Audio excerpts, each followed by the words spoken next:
kebanyakan orang tidak memahami, termasuk para pengemban dakwah pun yang sudah mempelajari Islam, mereka tidak paham bahwa di dalam Islam kehidupan laki-laki dan wanita terpisah.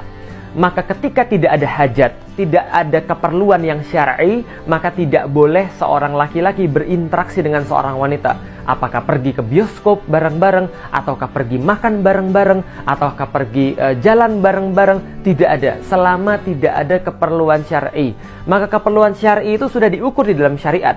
Seperti apa? Misal pendidikan, mereka boleh berkumpul satu sama lain selama dalam pendidikan, selama misalnya menuntut ilmu. Apalagi dalam masalah pengobatan atau kesehatan, maka seorang laki-laki bisa berobat pada dokter yang wanita. Demikian sebaliknya, seorang wanita bisa berobat pada dokter laki-laki. Dalam masalah peradilan, ketika diperlukan untuk membuktikan sesuatu yang berkaitan dengan pengadilan, maka itu pun boleh. Dan perkara-perkara lain yang diperbolehkan oleh syariat, semuanya boleh.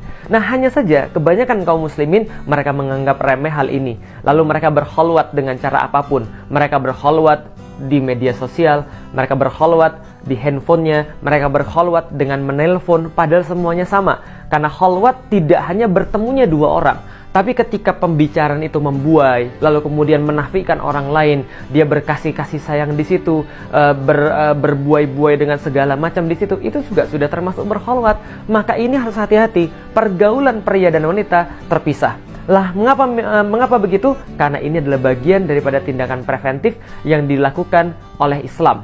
Bahwa wanita dan laki-laki ini memang punya kecenderungan satu sama lain, maka mereka tidak diperbolehkan untuk bersama kecuali dalam hajat-hajat yang syar'i.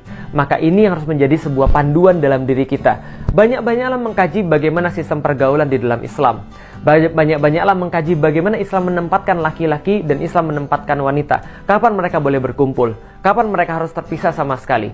Kapan ketika Allah memperbolehkan mereka bisa sama-sama untuk melakukan sesuatu? Kapan mereka harus melakukan mereka harus melakukan aktivitas satu-satu dan tidak bercampur satu sama lain. Tapi pada intinya yang harus disampaikan adalah secara mendasar dan secara default, laki-laki dan wanita itu terpisah aktivitasnya. Maka jangan bersama-sama kecuali memang ada keperluan, karena mudorotnya pasti ada.